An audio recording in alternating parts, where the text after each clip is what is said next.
My name is Bernardo, and my topic is commodity crop subsidies.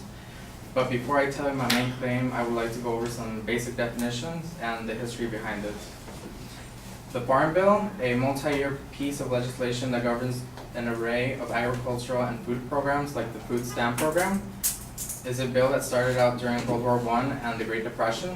Since World War I affected European crops, they relied mostly on American crops to cover what they didn't have. So the production rose immensely. But after the war, the demand dropped and so did the prices. And then when the Great Depression hit, the prices plummeted. So Congress basically passed the Farm Bill to make up for the loss of money that the farmers faced. So specialty crops are names given to crops that contain fruits and vegetables, and commodity crops are names given to crops that contain corn, wheat, and soil. And subsidies are when you subsidize something is when you pay part of the cost of producing something. So my main claim is that commodity crop subsidies are detrimental to Americans' health. And my secondary claims are that commodity subsidies make junk food cheaper than healthy food, and that commodity subsidies raise obesity levels and other diseases prone to it. So, starting with a statement by the Washington Post, corn and soy are heavily subsidized, two of which facilitate meat and processed food we are not supposed to eat. So when something is heavily subsidized as that, it reduces the cost and it makes junk food, which is very unhealthy for us, cheaper than the healthy food we're supposed to eat. The Scientific American says between 1985 and 2010, the price of fresh fruits and vegetables have risen over 39%. This makes it difficult for families who have a fixed budget to buy healthier foods, especially those on food stamps. It also makes it difficult to choose between healthy and junk food when you have to feed a family of 4 or 5. By giving these subsidies to farmers who plant basically corn and soy products, you're just making junk food cheaper and you're making healthy food more expensive and limiting the things that are on the aisles of the stores. We've made, as Merrick Weaver states, we've made the unhealthy choice the rational choice. Now, this is not a direct relationship in that the subsidies themselves do not cause obesity. The fact that they make junk food cheaper and healthy food more expensive is the way that subsidies affect our health because it affects our choices when buying food. My secondary claim is that commodity subsidies raise obesity levels and other diseases prone to it. So when you have something as abundant as corn, you find different uses for it, like high fructose corn syrup.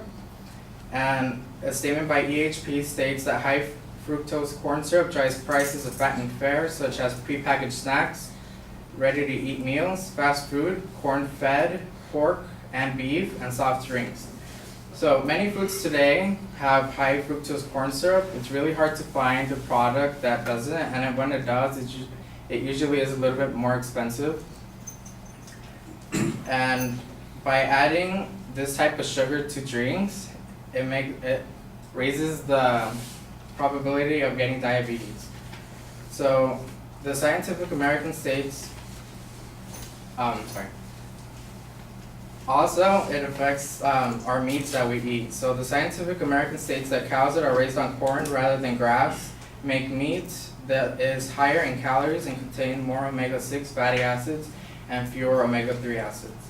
A dangerous ratio that has been linked to heart disease. The reason why they feed them corn is because it is abundant and cheaper source of energy, and it also makes a cow grow in size faster than it does when you feed it grass. So Bill Kiernan states that corn consumption in cattle causes many problems because cattle were never meant to consume corn. A corn diet dangerously raises the acid level in the cow's stomach, creating health conditions such as acidosis, causing farmers to give a medication and antibiotics which create prime conditions for the existence of E. coli. So last year, statistics show that more than 2 in 3 adults are considered to be overweight or obese, and about a third of children ages 6 to 19 are considered to be overweight and obese. So now to go back to my claims,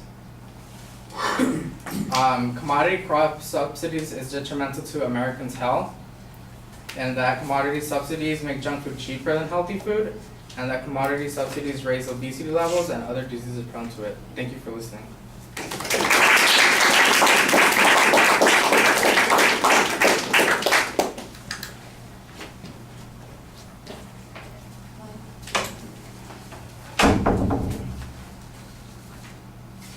Sorry, I'm late.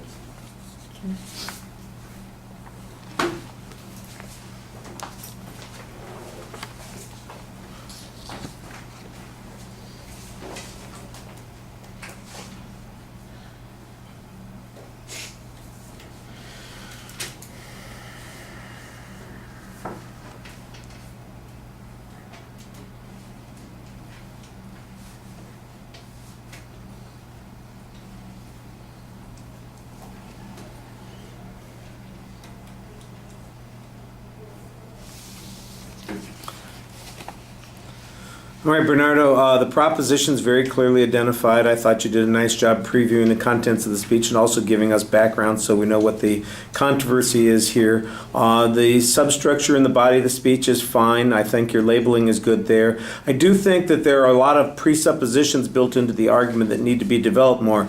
I didn't get any statistical information on the cost comparisons that you're talking about, which might alter the way in which people decide what food products to purchase or to buy. That's just an assumption that because these subsidized food products are available, that therefore they're automatically cheaper and therefore people choose them. And I think that that's a supposition that needs some proof on it. The second point, you kind of make this general label about some of the things that are problematic about the foods that are consumed. The argument that was the clearest that you had on this point was the feeding of the cattle by the corn, and there's an explanation about some potential issues that could come up as a consequence of that, but even those are only partially brought up. It's you explain the theory, you kind of give a vague example. There's not any data to substantiate it. You mentioned E. coli and then back away from it almost immediately.